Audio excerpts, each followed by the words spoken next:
किसी को गुरु मनाने की जरूरत नहीं, इस माथे को किसी के सामने झुकाने की जरूरत है। ये माथा जो है यहाँ एकादश रुद्र के 11 बड़े जबरदस्त विध्वंसकारी चक्र हैं। इसको आप जिसके उसके सामने झुकाते फिरते हो। मंदिरों में गए, वहां कोई पंडित जी बैठा हुआ है, बिल्कुल बेकार चोर आदमी, उसके सामने जाकर सर झुका दिया। पंडित जी बैठे हैं, पंडित जी पंडित जी। पंडित जी आए, उन्होंने आपके माथे में कुमकुम लगा दिया। उसके बाद पता हुआ बाहर आते आते चक्कर आके गिर गए। हनुमान जी ने पता नहीं क्या कर दिया हमको माँ, कि हम मंदिर में गए थे, उस दिन से आज बीमार हो गए। अरे भाई, वो हनुमान जी ने थोड़ी किया, वो बैठे हैं ना हनुमान जी के वहाँ। ये भक्ति की जो गलतियां हैं उसको समझ लेना चाहिए। भक्ति का मतलब ये नहीं है अंधी श्रद्धा, कभी भी नहीं है। श्रद्धा भी आपको आत्म साक्षात्कार के ही बाद आनी चाहिए। मैं आपसे बार बार कहती हूँ कि मेरे पैर मत छूओ। क्यों छूते हो मेरे पैर? मैंने आपको दिया ही क्या है? मैं जब आपको कुछ दूं और आप सोचें कि मुझ में कोई बात है तो ठीक है, आप पैर छू लीजिए, लेकिन क्यों इस माथे को सबके सामने झुकाना? गुरु नानक साहब ने कितना सुंदर काम किया कि जितने आत्म साक्षात्कारी गुरु थे उनकी ही किताबें ले करके और ग्रंथ साहब बनाया। और झुकना है तो ग्रंथ साहब के सामने झुकिए, माने आप चैतन्य के आगे झुक रहे हैं, ये कहा था। मोहम्मद साहब ने भी यही कहा कि किसी के सामने मत झुको।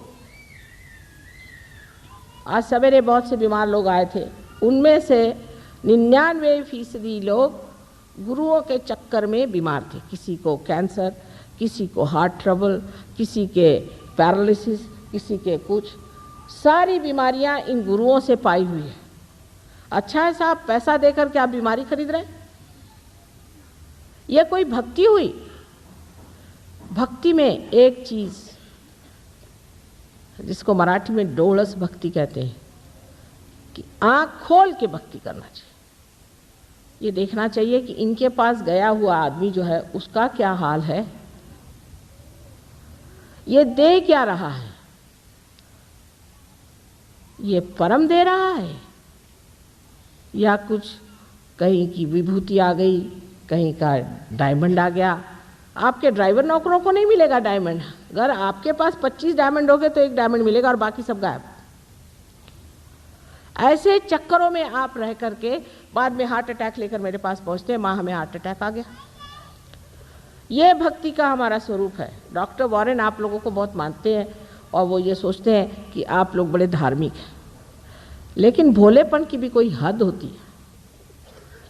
इतना भोला होना अच्छा नहीं है, ऐसे गलतफहमी में घूमना अच्छा नहीं है।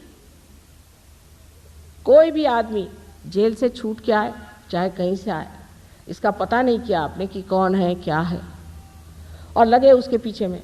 हमारे सरकारी नौकर, हालांकि हमारे पति एक सरकारी नौकर रहे और मशहूर है, बहुत ईमानदार, बहुत शरीफ आदमी, सब ऐसे ही गुरुओं के पीछे भागते। क्या उनके पास अकल नहीं है?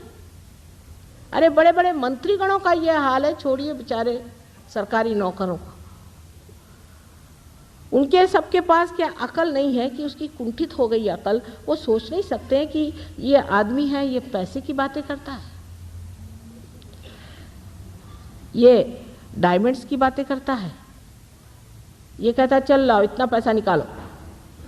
क्या हम लोगों को ये सोचना नहीं चाहिए कि अगर एक सरकारी नौकर के लिए इतना ईमानदार होना ज़रूरी है तो उस परमात्मा की जिसने चाकरी की है उसको कितना ईमानदार होना चाहिए?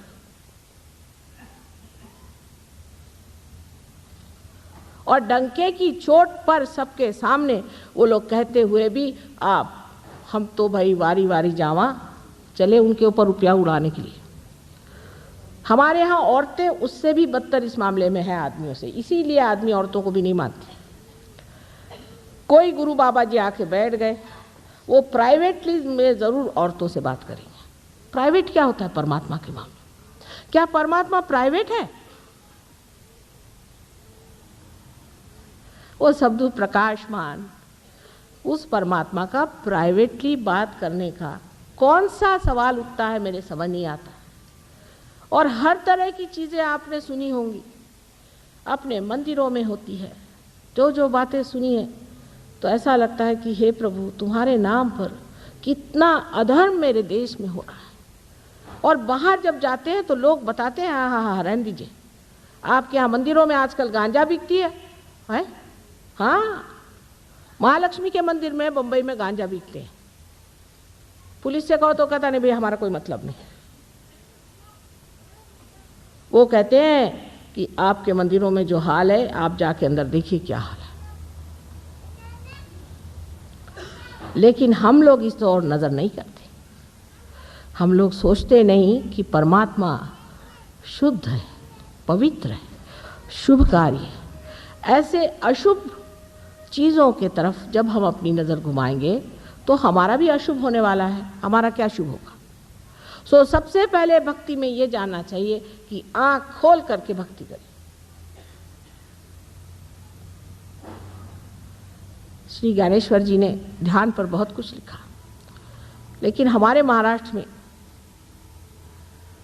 लोग हाथ में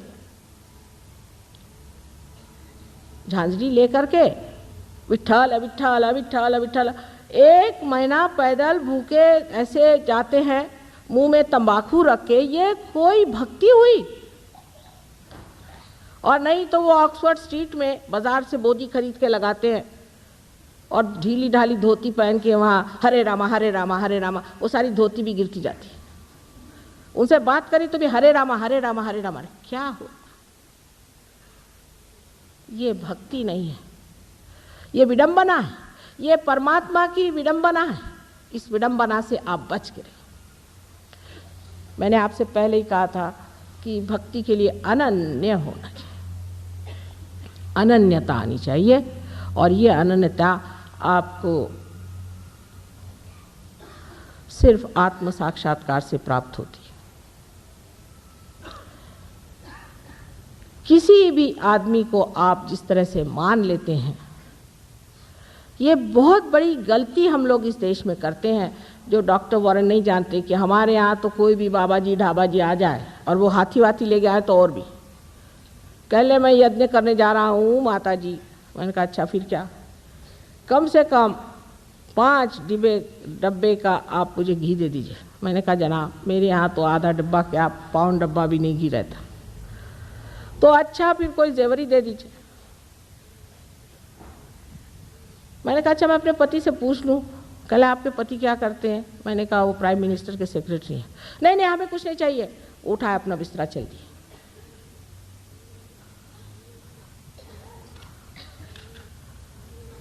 कहले धर्म में पति से पूछने की कोई जरूरत नहीं। मैंने कहा बाबा रे बाबा, एक बार सीता जी ने अपने देवर की बात नहीं मानी और संकट आ गया। मैं उनसे पूछे बगैर कोई काम नहीं करना। ये चीज हमारी जो अंदर एक भोलापन, जिसको कि मैं बेवकूफ़ी कहती, जो आदमी भोला होता है वो अत्यंत कुशाग्र होता है। वो जितना जानता है उतना एक चालाक नहीं जान सकता। लेकिन ये बेवकूफ़ियाँ जो हम लोग करते रहते हैं सुबह से शाम तक, ये भक्ति कभी भी नहीं हो सकती।